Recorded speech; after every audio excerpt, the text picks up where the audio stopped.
Building an instrument is something I've been wanting to do for quite some time. But after attempting to make an acoustic guitar a few years ago without much of a plan, and failing numerous times while trying to bend the guitar sides, and then completely frying my heating pad, I gave up. Well, for the time being, I still want to revisit that project in the future when I'm more prepared. But continuing wanting to make an instrument, I started looking for something that wouldn't be quite as involved as a guitar, and that's when I settled on a cajon. It's basically just a wooden box with some optional snare parts inside, so it should be well within my skill set. But I didn't want it to just be any cajon. As most are made of plywood, I wanted mine not just to be a functional drum, but to be beautiful as well. I knew right off the bat I would have to build it from solid wood and began working on a design. I went through a number of iterations before deciding on the one I'm currently making. The top, sides, and bottom would be made from black walnut with curly maple accents along the edges. And the front and back, well, those are going to be a little different, so I'll get to them later on. I debated what I wanted to do to join the main body together and decided the only way to do the cajon justice would be hand-cut dovetails. Once I had all the pieces milled up, I spent some time arranging them so the grain would flow well between the sides.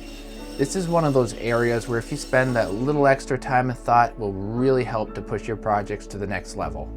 I wanted to have my panels finished thickness of 3/4 of an inch, but after the initial milling, I was already pretty close. So to make sure I didn't end up needing to take off too much afterwards, I used some wood cawls across the top pieces and clamped them to the pipe below. This prevented any of the boards from sliding out of a vertical alignment when the force from the side was applied.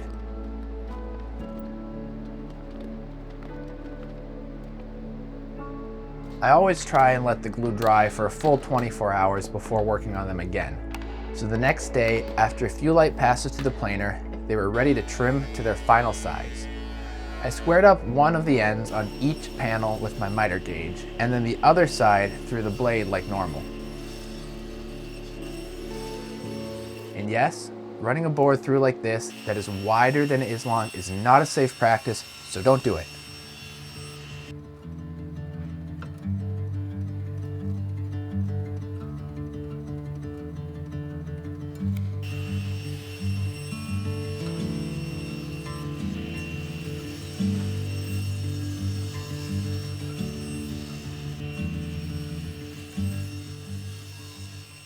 The last thing I wanted to do was cut my joinery with the panels in the wrong orientation, so I quickly marked which corner goes with which corner before marking out where I needed to cut. The last time I cut dovetails was over a year ago, and that was just for a single drawer box, and I remember that taking a really long time. So I was really starting to dread just how many of these dovetails I was going to have to cut. While marking out the baseline, I remembered something I saw before and wanted to try, involving blue masking tape to help make it easier to see where to cut. To do it, you just apply tape over the area where you'll be cutting and scribe the lines like usual. Then, once you peel off the waist side of the line, you'll have a clear marking. In the past, I always spent a while working out the math to get my tails marked out and spaced evenly, but while refreshing on the best approach for cutting dovetails, I came across one of Matt Esley's videos showing how to lay them out using whatever these things are called, and that eliminated the need to do any real math.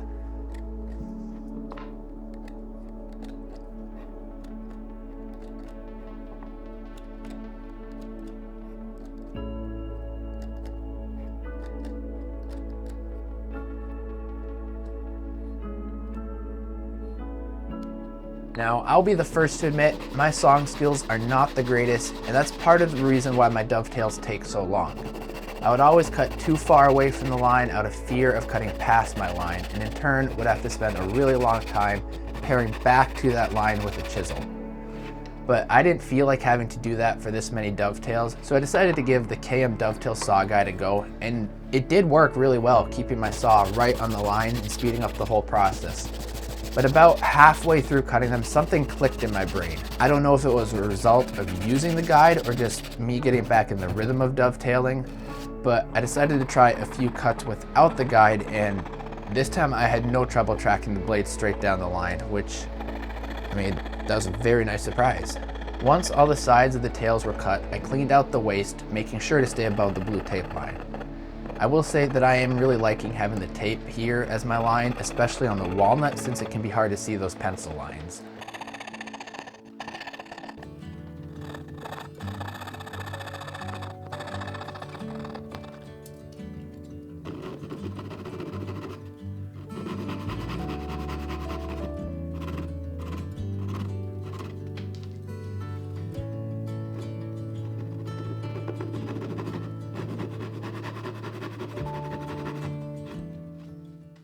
Then it was on to chiseling out the remaining bit of waste so that it was even with the line scribed in the beginning.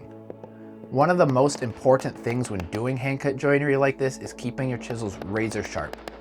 I know I used to put off sharpening as long as I could, as I really did not enjoy doing it and felt like it would just slow me down if I had to stop working to sharpen them. And this was a terrible mindset. A dull chisel is going to make you have to work twice or maybe 3 times as hard to remove the material, and all with a worse quality of cut. Not to mention, it really doesn't take that long to give the cutting edge a new polish. So keep your chisel sharp, you'll be a much happier woodworker.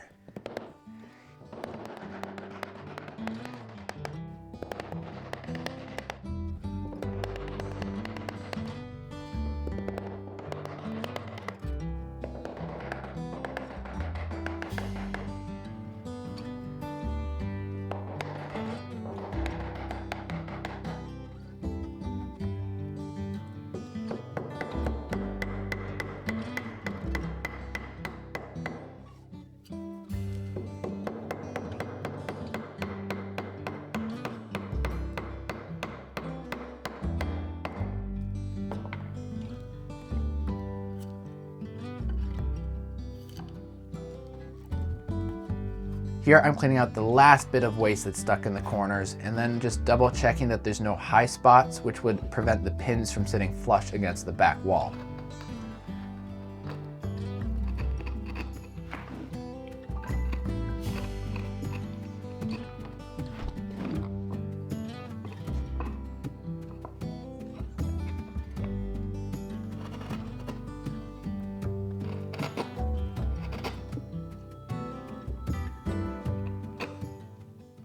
I really liked having that clear line of blue tape, so decided to give that a go for the pins as well. This time I covered all sides before tracing the tails. Doing this allowed me to then peel up the tape and have it applied perfectly over the pins. This is also the part of the dovetails where accuracy matters the most. While the tails had to be perfectly square across the end grain, if I was a little off on the angle, it wouldn't matter as much, since the new angle would be transferred to the pins. Basically, this means the pins are being cut to match the tails, so veering off the line would mean gaps in the joint.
When doing this, it's important to not take too much off in one pass, as it can cause the chisel to get pushed back into the piece past the baseline.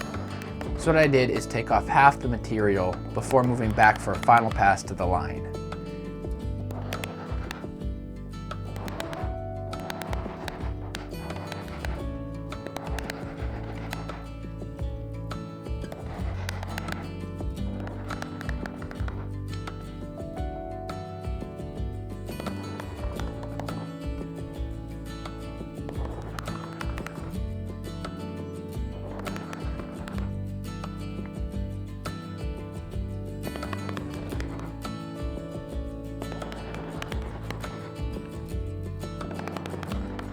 Even with sawing straight on the line this time, I still had a few spots that were a little high, but this was easily fixed by shaving those areas off with a chisel.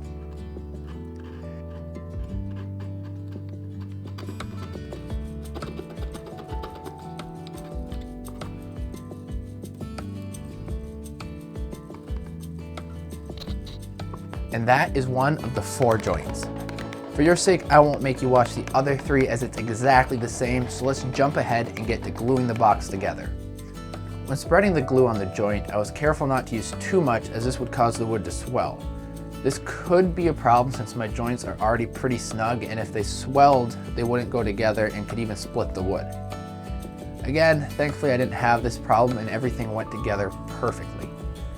I didn't use any clamps as the joint itself holds everything plenty tight.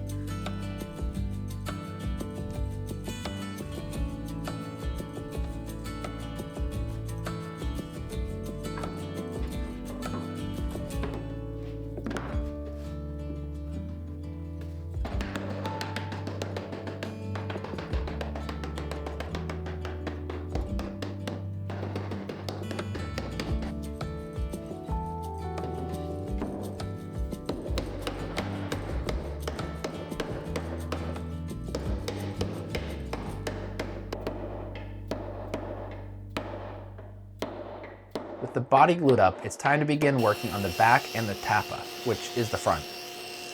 For these, I will be using plywood for stability since they will be fixed to the box and won't be given any room to expand or contract along its width. The plan is to veneer it with walnut for the majority of the sheet with a curly maple border so that it will match the rest of the box.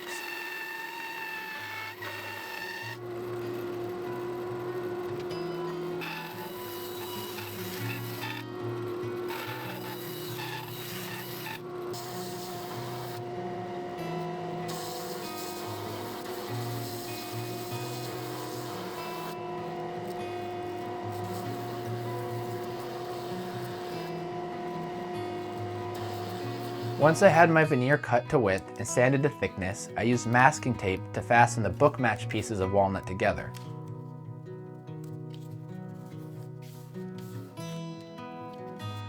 Then I was able to square and cut it to length using a utility knife. For the maple border, I measured and cut a 45-degree angle onto each end and then taped it to the walnut center.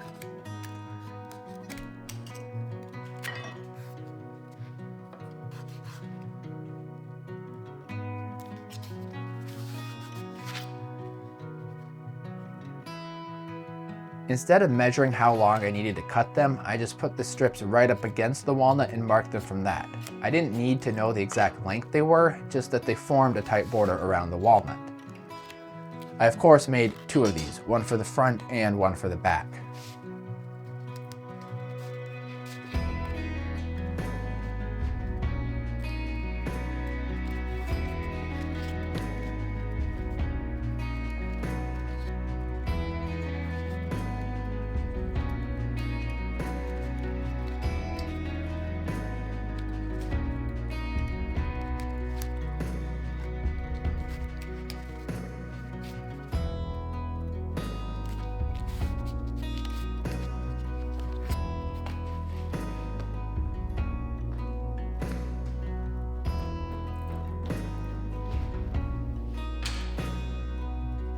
To glue them, I sandwiched the thin plywood and veneer between 2 thicker pieces of plywood and stacked a bunch of weight on top to press it together.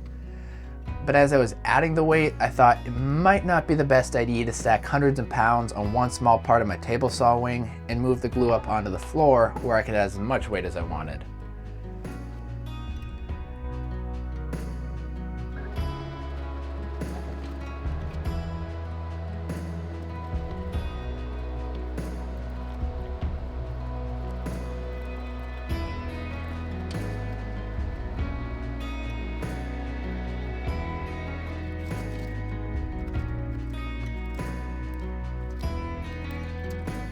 As you can see, I made the veneer with a slight overhang to make sure the entire plywood surface would be covered. So I trimmed that off with a razor blade and sanded the edges smooth.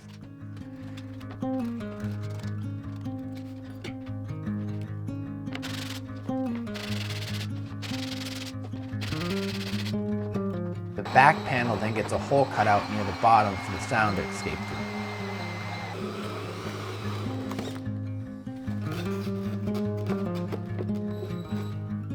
With all the parts made, it's finally time to start assembling the cajon. I glued on the back first, being careful everything lined up, and again used weights to apply even pressure so I didn't need to deal with the clamps.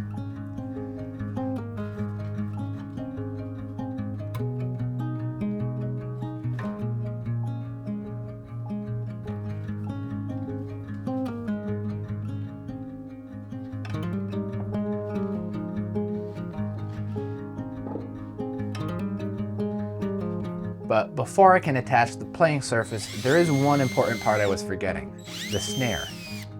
For the snare to work, the wires need to be gently pressed up against the upper part of the tapa from the inside.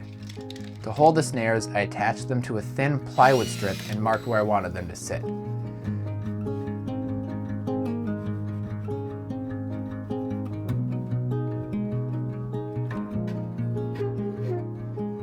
Then, with some scrap walnut, I cut a slot to hold the thin strip in place.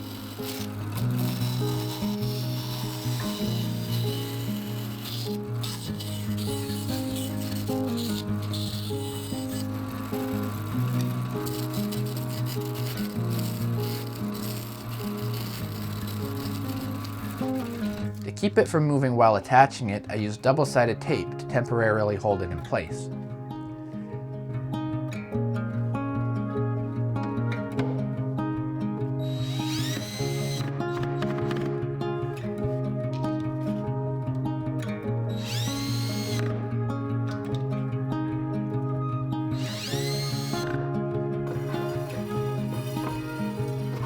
Now, the tapa can finally be put on.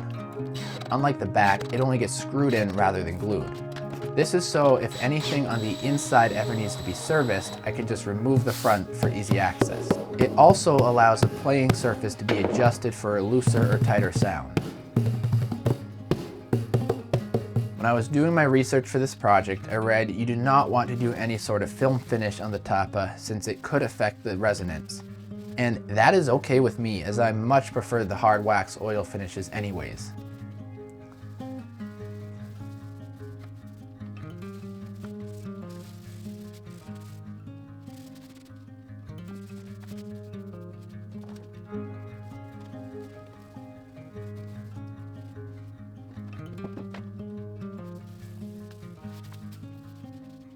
Now, let's see if this thing actually works, or did I just make a fancy footstool?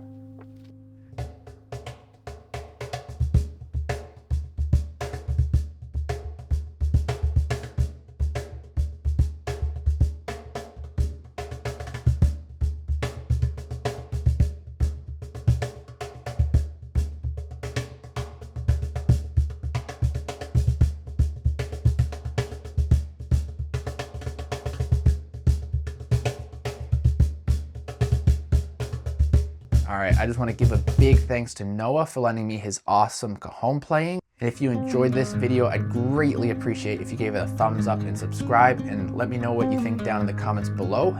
Thanks for watching.